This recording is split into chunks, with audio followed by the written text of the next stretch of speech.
ফিরহাদ হাকিম সাহেব তিনি প্রধানমন্ত্রীকে কাপুরুষের সঙ্গে তুলনা করেন।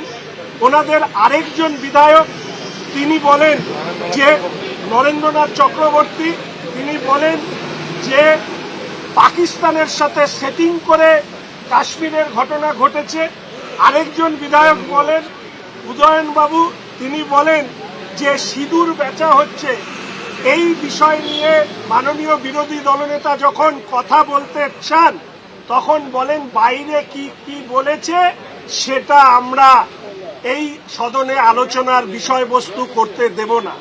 এবং আপনারা দেখেছেন অশোকবাবু আজকে বলেছেন, আমি বারবার যে কথা বলি যে এই রাজ্যের সরকারের মুখ এবং মুখোশ আলাদা হয়ে যেত যদি এই সদনের লাইভ টেলিকাস্ট হতো।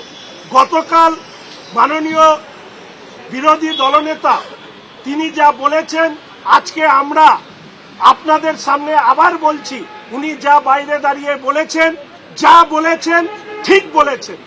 পাকিস্তানের প্রতি অবদমিত প্রেম, হিন্দু বিদ্বেষ, সিঁদুরের প্রতি অ্যালার্জি মুখ্যমন্ত্রীর আসল চেহারা মানুষের সামনে নিয়ে এসছে। দুর্ভাগ্য হচ্ছে সংবাদ মাধ্যম প্রচার মাধ্যমে একটা এডিটেড ভার্সন যায়, অর্থাৎ মুখ্যমন্ত্রী কি বলেন আর আপনাদের সামনে কি পেশ করা হয় জনগণের সামনে সেটা নির্ভর করে বিধানসভার উপরে দাঁড়িয়ে। আপনারা এত সাংবাদিক বন্ধু আছেন, কালকে যে ভাষায় মুখ্যমন্ত্রী অগ্নিমিত্রাদিকে আক্রমণ করেছেন, পহেলগাঁও নিয়ে বলেছেন যে নির্বাচনের জন্য পহেলগাঁও করানো হয়েছিল, এই ভাষা কার ভাষা? এই ভাষা পাকিস্তানের ভাষা। পাকিস্তানের কূটনৈতিকভাবে তারা কি কি পেয়েছে সেটাকে রেকর্ড করিয়ে বিধানসভার মধ্যে আজকের দিনে দাঁড়িয়ে মানুষ এই প্রশ্ন তুলতেই পারে যে উনি আসলে ভারতের নাগরিক হয়ে ভারতবর্ষের পাসপোর্ট সাথে রেখে উনি কি মনে পাকিস্তানি প্রেমী? না হলে যে পাকিস্তান মুখ দেখাতে পারছিল না বিশ্বজুড়ে, সেই পাকিস্তানকে মুখ দেখানোর রাস্তা তৈরি করে দেওয়ার জন্য বিধানসভার অভ্যন্তরে মাননীয় মুখ্যমন্ত্রী যে ভাষণ রেখেছে সেই ভাষণে সেটাই প্রতিফলিত হয়েছে বলে আমরা মনে করি।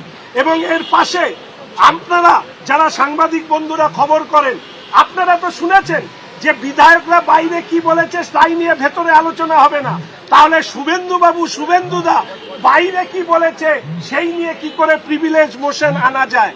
আসলে গতকাল বিধানসভার অভ্যন্তরে বিরোধী দলনেতা মুখ্যমন্ত্রীর ন্যায় আচরণ করেছেন। তিনি সংযত সংবেদনশীল থেকে ভারতীয় সেনাবাহিনীর প্রশংসা করেছে।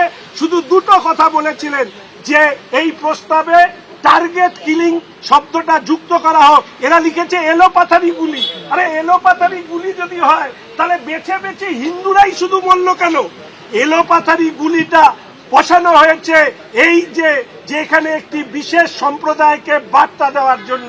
আর সিঁদুর, এই সিঁদুর শব্দটি ব্যবহার করা হয়নি এই কারণে, এই সিঁদুরের সাথে ভারতবর্ষের সনাতন সংস্কৃতি যুক্ত আছে, তাই সিঁদুরকে অমিট করা হয়েছে।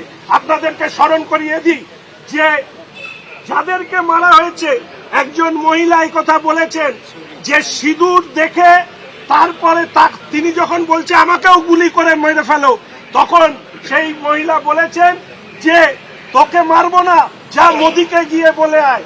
তাই মোদি যখন মাননীয় প্রধানমন্ত্রী এই অপারেশনের নাম দিয়েছিলেন সিঁদুর, সেই সিঁদুর তার অসম্মান, সেই অসম্মানের প্রতিশোধ প্রত্যাঘাত যা ভারতবর্ষ এর আগে সেই অর্থে 2005 থেকে 13 অব্দি একের পর এক সন্ত্রাসবাদী হামলা হলেও প্রত্যাঘাতের ইতিহাস ছিল না।